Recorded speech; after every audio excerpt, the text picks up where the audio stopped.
Hey everyone, I'm Mariel. Welcome to my podcast.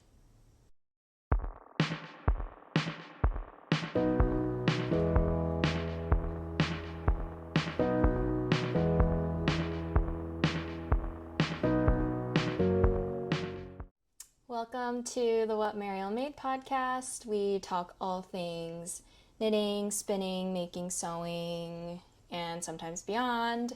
You can find me on Ravelry and Instagram at What Mariel Made. So with that being said, grab a drink, grab a project, don't grab anything, and let's get started. So I'm going to start with what I'm wearing, which is also my only finished object for this week, or for this episode. It is the plain Yoke Tee by Knit. Just finally done. Let me stand up real quick. This is how it looks. I'm 5 feet tall, I'm pretty petite, and I made this pretty cropped. My belly button's like right here, like right at where my pants button is. But yeah, I wanted to make this top fairly cropped because I do wear a lot of high-waisted bottoms and pants and stuff, so I wanted something, and I wanted it to be like pretty light because it's like a summery warm weather top. And yeah, I love it. It came together really quick. I made it with my knitting group at my local yarn shop, so it has a lot of good memories associated with it. And the yarn I used is Sandnes Garn Lena in the color silver, pearl gray. And I knitted up on 3.5 millimeter needles with the exception of the sleeves, which I did in 4 millimeter DPNs because that's all I had on hand and I wanted to do that and it worked out. So yeah, really enjoy this. Would definitely make it again. Definitely probably will make it again in the same yarn, just in like different colors. I might make one for, yeah. Anyway, I'm gonna make more of these probably. It's a really great pattern, really great if you're like kind of a curious beginner wanting to start getting into making garments. I feel like this is a great pattern to tackle. There's also like a novice version of this pattern too, I think, like built into the pattern. So if you're like, it's like your first garment ever that you're going to try to knit, I feel like it's a good one to start with. I did want to mention a couple things that I would do also. I kind of modified or like just helped me make this project a bit easier. First thing, which I have mentioned before, is using stitch markers to mark my increases in the like setup row before I knit my full like increase round. Because the way this yoke tee is made is that you cast on at the neck and then you knit. You basically just knit, stockinette. And then every so often you'll do an increase round where you'll knit a few stitches and then you'll make an increase. You'll knit a few stitches, make an increase. So the numbers and all of that are contained within each size in the pattern, but in order to make life easier, at first I started out trying to keep track of all the increases in my head, in my noggin, and that was not working. Could not focus, even with like nothing on in the background. So what I ended up doing, probably from like the second or third increase round, was putting in stitch markers the round before where it was just plain stockinette, but I could like count out all the numbers, put in a stitch marker, and know exactly when I had to make an increase. And so I could just knit while talking to somebody, watching a movie, just multitasking. That was the way to go, and it just helps create a less error-ridden garment. So would definitely do that again. And then finally, the bind-offs for the sleeves and the very like bottom of the tee is I used an Icelandic bind-off. I'm not sure if it specifies a specific bind-off in the written pattern, but I decided to go with an Icelandic bind-off because I had like just found out about it before and knew that it would create like a naturally rolled edge to like the very edge of the fabric. So decided to do that and I love it. I was able to do it pretty quickly too, and the one thing I would note for the future is to use a slightly larger needle when doing this bind off as well, just so that I'm not binding off too tightly. this sleeve was bound off a little tighter than this sleeve, but now with some wear, I can't really tell. I feel like it has stretched out a bit, or I don't know, maybe it's just not as noticeable as I thought it might be. So that's the note for bind off. And then even though I did use a slightly larger needle on DPN's double pointed needles to do the sleeves, I like consciously tried to knit a little bit tighter, and it ended up working out fine. I don't think the gauge is bigger or loose or like that much looser or noticeable on the sleeves. At least I don't think so. So I would do that again too. It was really easy, and I like to have kind of the sleeves and everything done, so then the rest, knitting the body and stockinette, was like super mindless and easy. Almost done. Just wanted to note that for my size, which is the second size, extra small, I used 4 balls of Sandnes Garn Lina, which is around 400 grams of yarn, but I had a bit left of the 4th ball, so probably closer to like 380, maybe 380 grams. But all of the specific numbers and everything will be on my Ravelry project page for this, so just go over there if you're curious. And that's it for my finished object. Just one. Hi, I totally forgot to mention, there are 2 more tiny FOs, and I don't have them with me because they were both gift knits, but one of them, well, both of them are tiny sweaters using the Snadi sweater pattern. It's a free pattern on Ravelry, and the sweaters literally are like this size. Like, they're tiny. I made them both in one day. So how many of y'all can say you made 2 sweaters in one day? But anyway, I used them, or I made them using some sock yarn that I had left over. So it's great for scrap stash busting. And one of them was made for a friend's birthday, and the other one was made for a really dear coworker of mine who recently left our team, who we've always joked that like, oh yeah, I'll make you a sweater one day, or she would ask like, when is my sweater coming? Like, totally fine, totally joking, but I figured I actually would make her a sweater and just have it be the joke where I'm like, you never specified the size of the sweater. So I ended up calling it a fidget sweater so that she could use it, you know, just as a fidget toy on calls or whatever, just display or just have anywhere. And she loved it, and I'm really glad I made it. And yeah, would just highly recommend looking into that pattern. It's like fairly quick, not as quick as I thought. I think it still took me like probably around 4 hours to make one. Maybe 4 hours is a stretch, maybe like 3 hours to make one, just a plain one. But highly recommend checking that pattern out in all the project pages, because there's a bunch of people who add like really fun color work or motifs to their sweaters. A lot of people make like tiny like Harry Potter sweaters out of them, so go check that out. Highly recommend. It's perfect for like a tiny little gift knit, especially if you have like knit-worthy people in your life who you don't have time to make them like a huge thing. Highly recommend. But yeah, those are the 2 tiny FOs, and I do have some footage of them, so hopefully I put those in. But yeah, that's it. Bye. I should also mention I'm gonna have a separate spinning segment for those interested at the end, and I do have some like finished objects in like the spinning realm, so stay tuned for that, or just skip to that if you want. All right, so works in progress are next.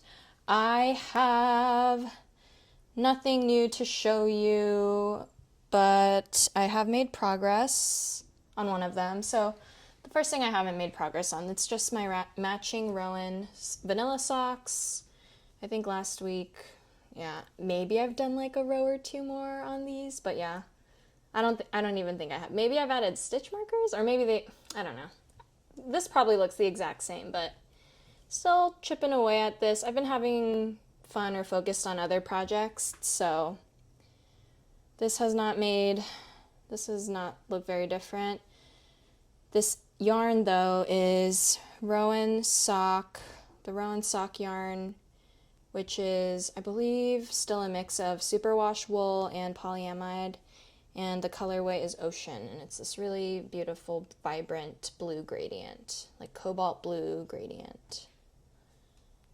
And yeah, really like this.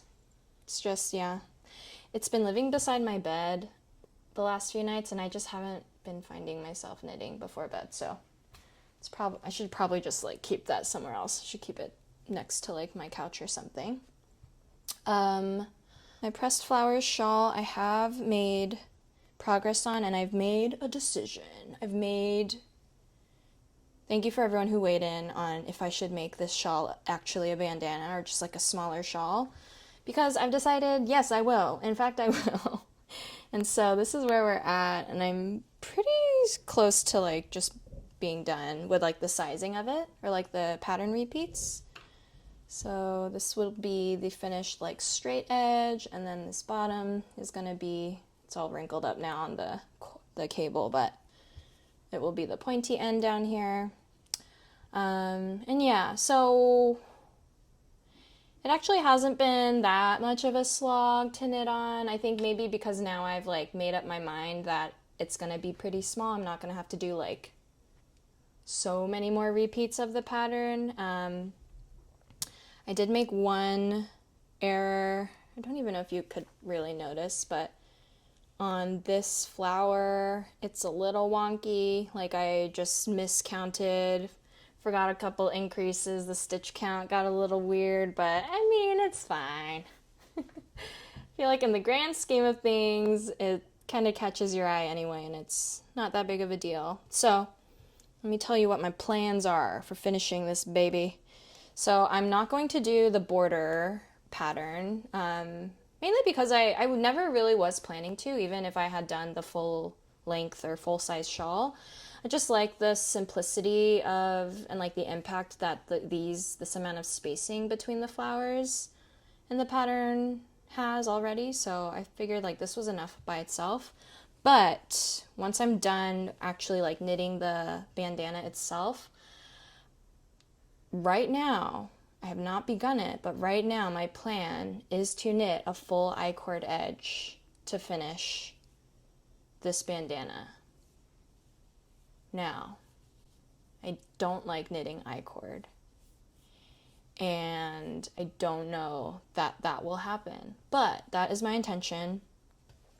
I'll link the Ravelry project page that inspired me to do this. It's like a very similar looking shawl, using a very similar color. I think the one I'm thinking of used a more golden color, but this person did a 2-color I-cord, like with the white and the yellowy greeny color, and they did that all around, but in their notes they literally said it nearly killed me like knitting that. So I don't think it'll be very fun, but if I could make that happen, I think that'd be really pretty. Someone else also mentioned, I forget who, but thank you for the recommendation of, or suggestion of doing like a picot edge. I think that could be pretty too.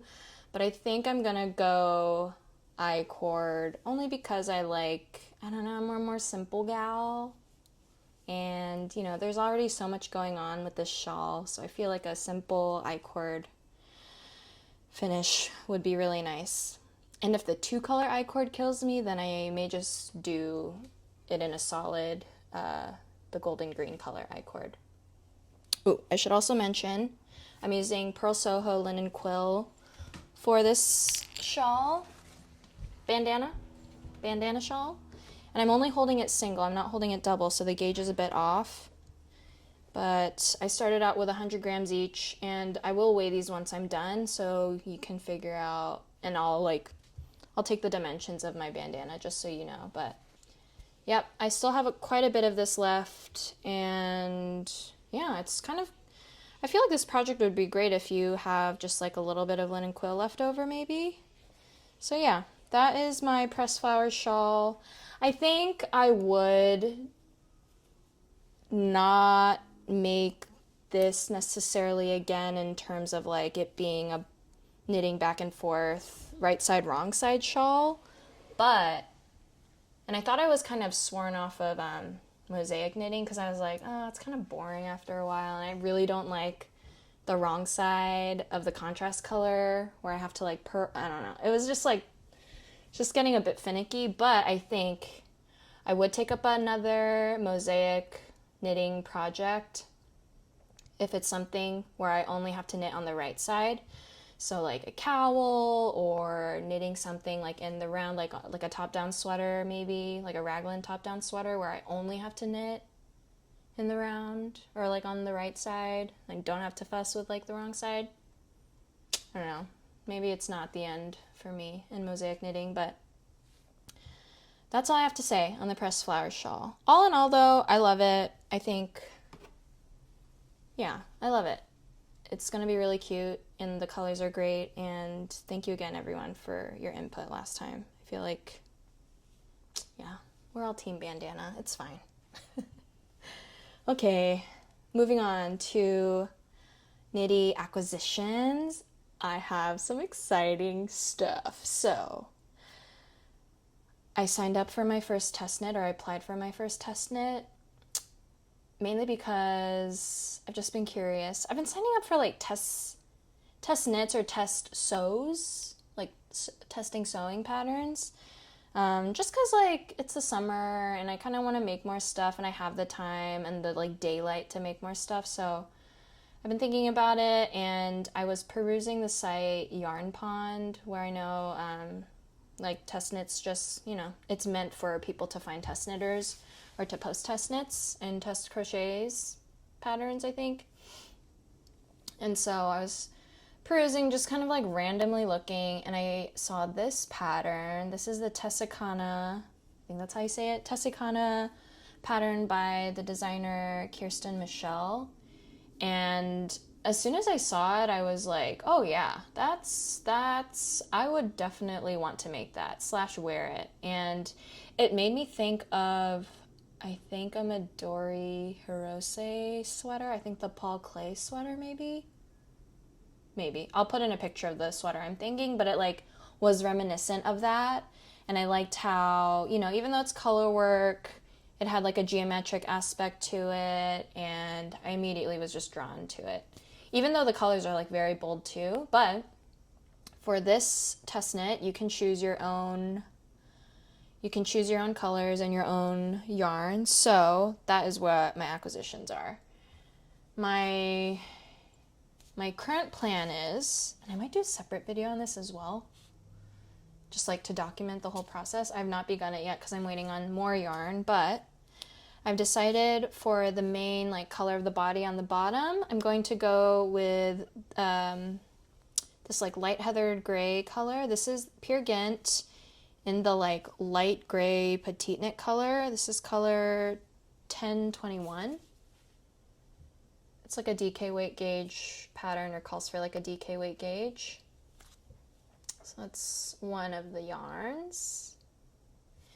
And then I can't remember exactly what these two contrast colors will be, but I'm using also pure Gynt. This color, I believe, is called Eucalyptus. It's 8051. Also pure Gynt.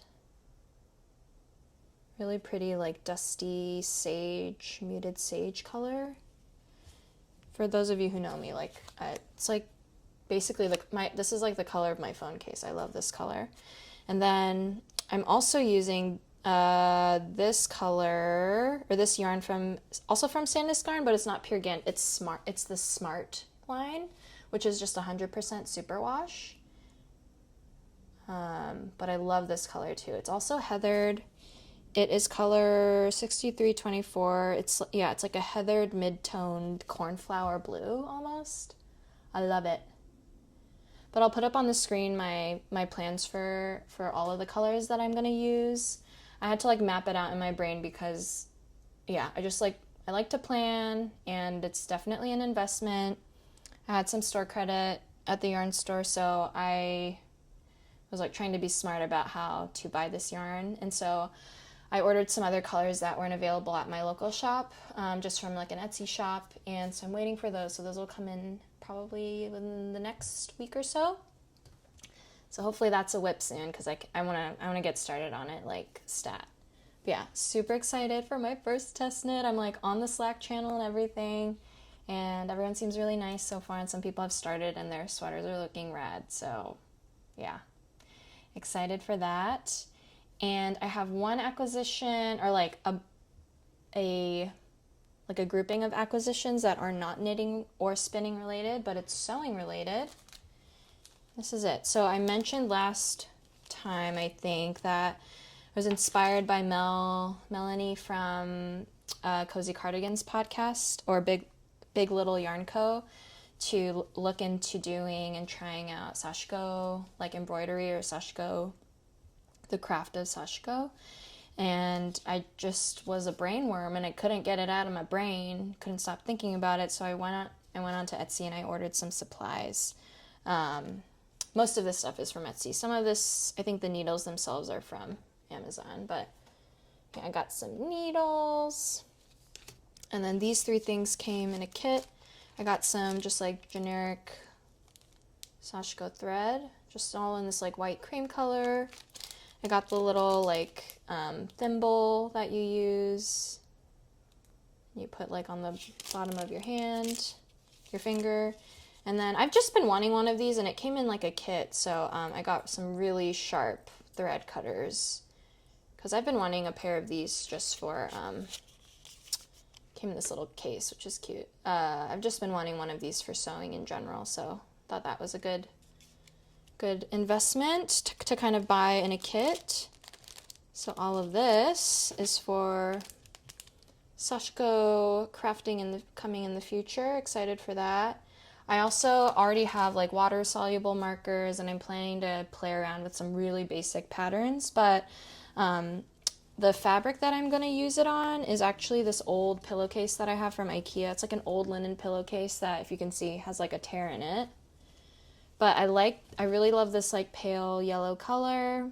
It's already really soft and like has been washed a bunch of times, and I figured I could use this just to practice and maybe make some like coasters or something really small.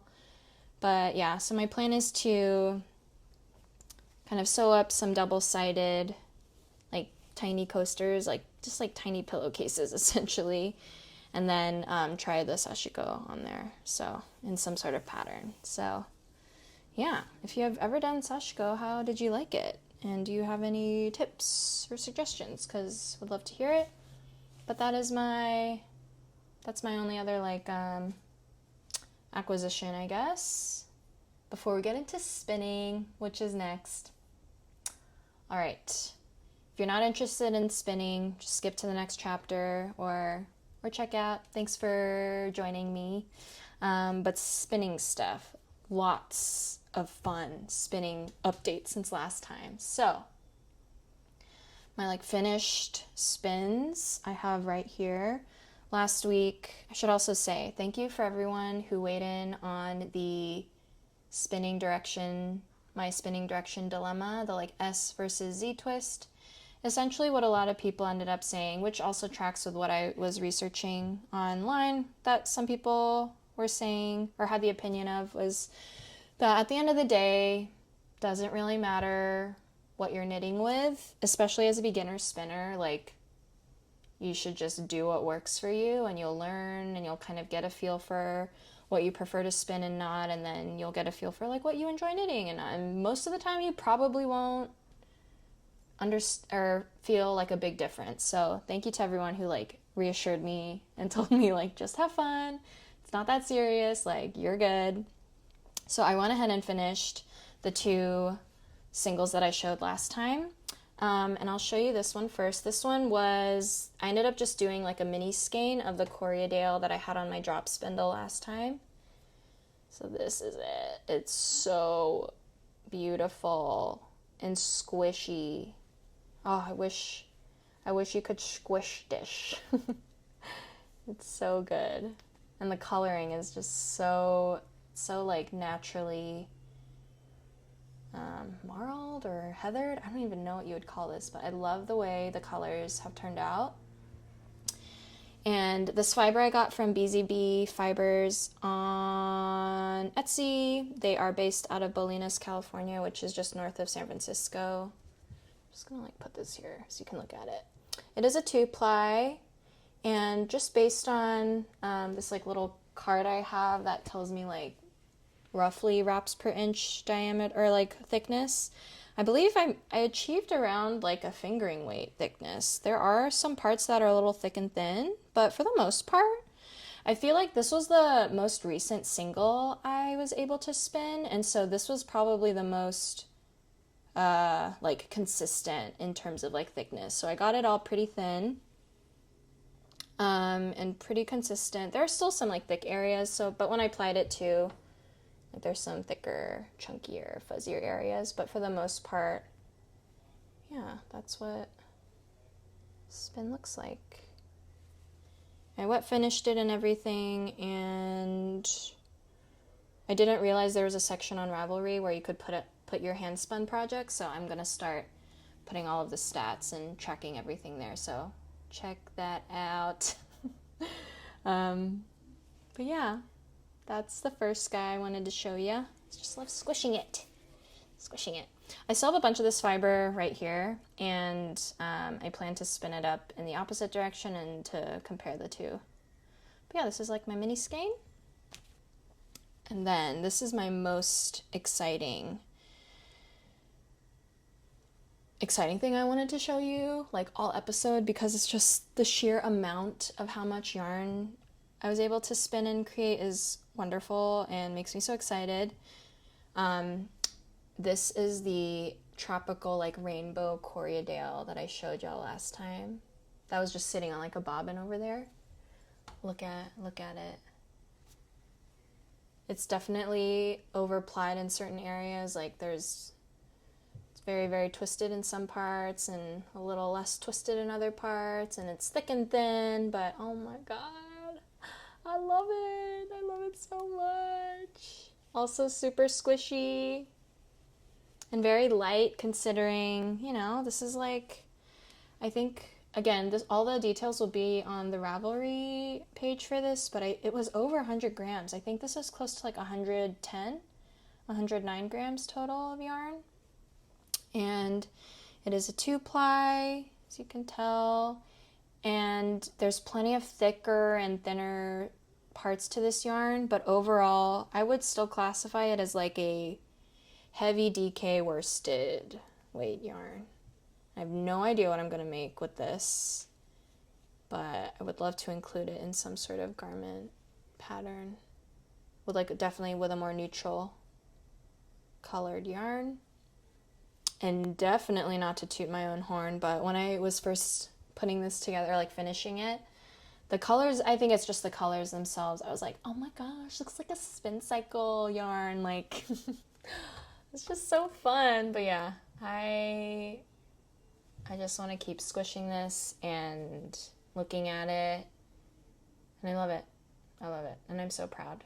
And I can't wait to do more. And I can't wait to play with more color and spin more fiber. Trying to see if there's anything else about this I wanted to say. Oh, it was, so my drafting method for this versus this guy, for the more tropical Corriedale colored one, I attempted to spin from the fold, and I think that's kind of what I ended up doing. The fiber was definitely folded.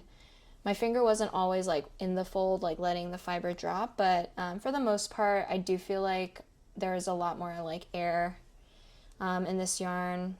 And yeah, I enjoyed spinning from the fold. It was really easy. Like preparing the fiber, I would literally just like pull apart the staple piece, staple length pieces, split out clumps that were like too big or that I found too like thick for my hands to handle, and then I would just fold the fiber in half and then just start spinning. So yeah, I feel like this is like a fairly lofty yarn. It's a little floppy, but yeah, I don't know. I just wanna keep showing y'all how pretty it is. So yeah, this is my baby. This is also my baby. They're both my babies. But yeah, those are the finished handspun yarn projects for now. No whip spins right now because I have an acquisition, which is exciting. And I know I mentioned it last time, but I did it. I pulled the trigger and I ordered an e-spinner. This is the Dreaming Robots electric eel wheel EEW Nano 2.0. And I'm so excited. I have yet to like put it together and like get it all set up and start spinning. Only because it's been kind of crazy and I've only been able to get to some knitting, but oh my gosh, I'm so excited. I'm so excited to set this up. The black colorway was out of stock, but I was like, I don't care. I'll just take the blue. It's fine. It comes with a bunch of bobbins. I think, 6 bobbins total, which is really cool. And yes, I will keep you updated on how that goes. It's nice. It also comes with like this little card where you can test and see, kind of gauge what angle your spin is at, your twist is at, and then also measure wraps per inch and stuff like that, which is fun. And yeah, just lots of gadgets and things to put together, and I am so excited. And yeah, that's it for spinning. Let the games begin. Let the spinning games begin. And again, I think it's really funny that all of this is kind of coinciding during the Tour de Fleece season. So yeah, hopefully by next Tour de Fleece, I'll be like fully set up. I can like fully participate, but yeah, I'm excited to be a part of it anyway, like in spirit. Okay. Almost done, y'all. Wrapping up with some media favorites, mostly YouTube channels that I've been watching or that I've been into lately. So the first YouTube channel is somebody I found, again, via Mel from Cozy Cardigans or Big Little Yarn Co. She has mentioned her friend Brontë Swannick here on YouTube, who does knit a lot, but I think most of her YouTube channel content is geared towards like journaling and stationery and a lot of paper goods, but she does have some, like a whole playlist of like all of her knitting videos all together, so I like binged all of those one day, and yeah, I love them. Bronte's super stylish. I love her style. I love a lot of the projects that she'll share about, and there's one cardigan that I really want to like recreate that she inspired me to do. So she made the Albini, which is a cardigan pattern from Orlan Souche. That's how you say it. But one mod she made the collar more, it's not like a folded like normal cardigan collar. She just made it like a more of a standing long collar. I don't know what the word is for it right now, but yeah, you know what I mean. I'll put in a picture. But I love that, and I've been wanting to make a cardigan like that ever since I saw Anna from Brook Willow talk about the Mara sweater from Rie, from like a Japanese designer. I'm forgetting like the full name, but yeah, I've been wanting to make like a proper collared cardigan for a while, and I was halting on the Maris one because it's bottom up, and I was like, I don't want to do another bottom up cardigan right now. So yeah, so this Albini, I'm eyeing the Albini, but I think I'm gonna wait. I have a lot of yarn that I've just purchased that I'm waiting for, and I'm just gonna wait. And I know I'm gonna make a collared cardigan in the future, so. All that being said, check out Bronte's YouTube channel, especially her knitting videos. I love them. And then, let's see, the other channel I've been watching, and I've been subscribed to her for a bit, but I've been recently like kind of revisiting some episodes from the Sarah Seams podcast. Sarah is a knitter, a sewist, a spinner. Sarah also has one of the same like nano e-spinner that I have, and got it I think last year. She like has semi-recently gotten into spinning, so it's been fun to like follow her journey as I'm like quickly following in her footsteps. So really like watching the Sarah Seams podcast, and her quilting projects are really cool too. I really love the quilt she has in her background as well. It's like so pretty and so like eye-catching. Really like it. All right, 2 more channels to talk about. One I literally discovered today through Sunfield Makes on Instagram. She is doing a test knit for this designer, Jonathan Day, and I realized he had a podcast, so I subscribed immediately because I looked at Jonathan's like Instagram and just loved all the stuff and all the styling and all of the knitty things. So yeah, found his podcast, and I'm probably gonna binge most of them in the coming days. So watching Jonathan Day's knitting podcast. And then finally, I wanted to mention that one of my knitting friends on Instagram, Hanaan, has created her own knitting podcast. And Hanaan is just like cool vibes all around. Such good style, such a good eye for color and design, and has like a very calming demeanor and presence. So go watch her first episode if you haven't already. She is great, and I can't wait to see more. So that's it for YouTube channels. I am listening to an audiobook. Again, a suggestion that I got from a video that Mel posted from the Cozy Cardigans channel, and the book is Drive Your Plow Over the Bones of the Dead by Olga Tokarczuk. And it's just been a really like intriguing audiobook to listen to. I think when Mel was talking about this book, she said it's like technically the genre or the type of book it is, it's like it can be considered like an eco horror. But essentially the premise, I think, the loose premise is essentially that there's this like funny, weird little town somewhere, and weird things start happening, like neighbors, people in this town start like dying, or things start happening to them, and it has to do, there's like a bigger picture thing happening maybe, where like maybe nature is more involved than people think, but is it? But yeah, so I don't really know. I kind of just went into it off of Mel's like very good recommendation and her praise, so I'm going in blind, but it's good. And the audiobook is very like, the narrator's really good. It is kind of creepy, but like intriguing and interesting. So if you can find it on Libby or your local library, I highly recommend it. And that's it. That is it.